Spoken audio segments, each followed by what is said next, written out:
Hello guys, this is Bros pro और आज हम बात करेंगे बलूचिस्तान के मराठों के बारे में। ये वीडियो सबसे ज्यादा इंपॉर्टेंट है क्योंकि इस टॉपिक के बारे में सबको बहुत ही कम जानकारी है। पानीपत का युद्ध होकर अब 250 साल से भी ज्यादा वक्त हुआ, पर अभी भी कई इतिहास प्रेमी लोगों को पानीपत के बारे में और जानने में रुचि है। इस युद्ध में 40,000 मराठा मावले मारे गए, उनमें कई औरतें और छोटे बच्चे शामिल थे। अहमद शाह अब्दाली ने 22,000 मराठा युद्ध कैदी को अफगानिस्तान लाया। इन युद्ध कैदियों को लंबी लंबी कतारों में खड़ा किया और इन्हें अफगानी सेना के साथ दिल्ली और मथुरा लाया गया। इतिहास में इनके बारे में थोड़ी ही जानकारी है। सियार उल मुत्ताखिरीन नामक एक इतिहासकार ने इनके बारे में कुछ ऐसा लिखा है। पानीपत में कैद हुए दुखी सैनिकों को लंबी लंबी कतारों में खड़ा किया गया और उन्हें थोड़ा बहुत पका हुआ खाना और पानी दिया गया। युद्ध के बाद जो भी बचे हुए मराठा मावड़े, औरतें और छोटे छोटे बच्चे बच गए थे, उन्हें गुलाम बनाया गया। इनमें से बहुत से मराठा अच्छे पेशे के थे। पानीपत का युद्ध कैसे लड़ा गया, इस बात पे इतिहास में पूरा वर्णन है, पर बचे हुए योद्धाओं का क्या हुआ, इस बारे में किसी को कुछ जानकारी नहीं है। पानीपत के युद्ध के 2 महीने बाद 20 मार्च 1661 को अहमद शाह अब्दाली दिल्ली से अफगानिस्तान जाने लगा। उसके साथ 22,000 युद्ध कैदी भी थे। जाते जाते पंजाब में सिखों ने कुछ मराठा औरतों को मुक्त किया। इस बात का जिक्र इतिहास में हुआ है। पानीपत के युद्ध में बलूची सेना अब्दाली के साथ लड़ी थी। युद्ध के 30 दिन पहले 15,000 घुड़सवार अताई खान नामक एक बलूची सरदार के साथ अब्दाली को शामिल हुआ था। दरअसल पानीपत के 3 साल पहले अब्दाली और बलूचिस्तान का शासक मीर नासिर खान नूरी के बीच में एक सौदा हुआ था। उस सौदे में यह तय हुआ था कि जब जब अब्दाली को सेना की जरूरत होगी, तब तक मीर नासिर खान नूरी अब्दाली को अपनी सेना दे देगा और इसके बदले में अब्दाली मीर नासिर खान नूरी की पूरी सेना का खर्चा उठाएगा। पर पानीपत से लौटते समय अब्दाली के पास मीर नासिर खान नूरी को देने के लिए कुछ भी नहीं था और इसलिए अब्दाली ने युद्ध कैदियों को बलूचिस्तान के सरदार को दे दिया। इसका दूसरा कारण यह भी हो सकता है कि उस वक्त मराठा कैदियों की हालत काफी कमजोर हुई थी। पिछले 3 महीनों से उन्हें अच्छा खाना भी नसीब नहीं हुआ था और इतनी सेना आगे ले जाना भी मुश्किल था। इसी वजह से अब्दाली ने मराठा युद्ध कैदियों को बलूचिस्तान में छोड़ दिया। पानीपत में लड़े हुए बलूच सेना अलग अलग जाति के थे और मराठा युद्ध कैदियों की तादाद भी बहुत ज्यादा थी।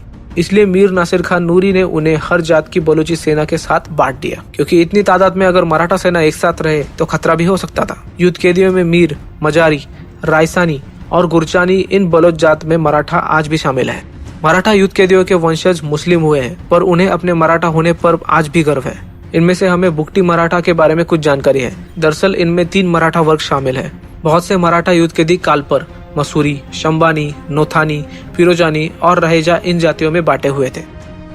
आज ये वर्ग मसूरी मराठा, नांथोनी मराठा, कालपर मराठा के नाम से जाने जाते हैं। इस वर्ग को लगभग 180 साल गुलाम बनकर रहना पड़ा। 1944 में यहाँ के नवाब अकबर खान बुकटी ने इनको समान हक देकर गुलामगिरी से मुक्त करवाया। उससे पहले ही ऊंट की देखभाल करना, खाना बनाना और लोहार काम करना ये काम करते थे। हर एक बलूच जात में खुद के कुछ कायदे कानून होते थे, जिसे जिरगा कहते हैं।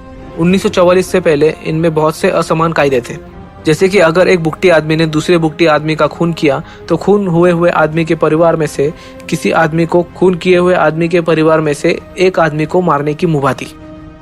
पर अगर बुकटी आदमी ने मराठा बुकटी आदमी का खून किया तो खूनी को सिर्फ कुछ हर्जाना भरने को कहा जाता था।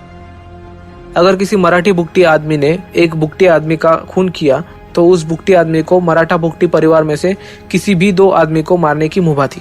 1960 में इस मराठा समाज ने एजुकेशन सेक्टर में बुकटी समाज से भी ज्यादा उन्नति की थी। 1950 के दशक में बलूचिस्तान में जब गैस का संशोधन हुआ, तब यहाँ पे सुई पेट्रोलियम कंपनी शुरू की गई और उसमें बहुत से मराठा मैनेजर और सुपरवाइजर बन गए। दूसरा समाज है साहू मराठा समाज। ये मराठा समाज शुरुआत से ही अलग था। बुकटी एक रेगिस्तानी जमीन है।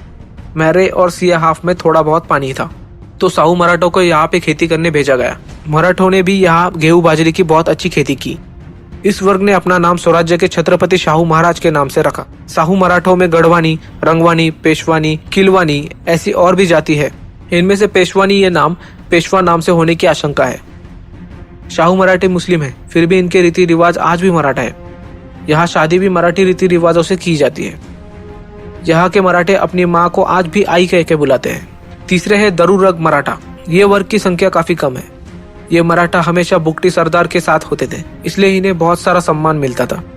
इनमें से बहुत से बड़े जमींदार और पैसे वाले हैं। आज भी ये मराठा छत्रपति शिवाजी महाराज पे गर्व करते हैं। इनमें से बहुत से लोगों के फेसबुक फोटोज में आपको छत्रपति शिवाजी महाराज आसानी से दिख जाएंगे। बलूचिस्तान ने मराठों ने वहाँ के लोगों से भी ज्यादा उन्नति की। आज बलूच मराठे इंजीनियर, सरकारी अफसर, प्रोफेसर और राजनेता भी है।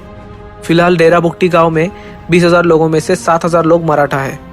सुई शहर में 8,000 मराठा है और सुई म्यूनिसिपल कॉरपोरेशन में 14 में से 7 मैनेजर मराठा है।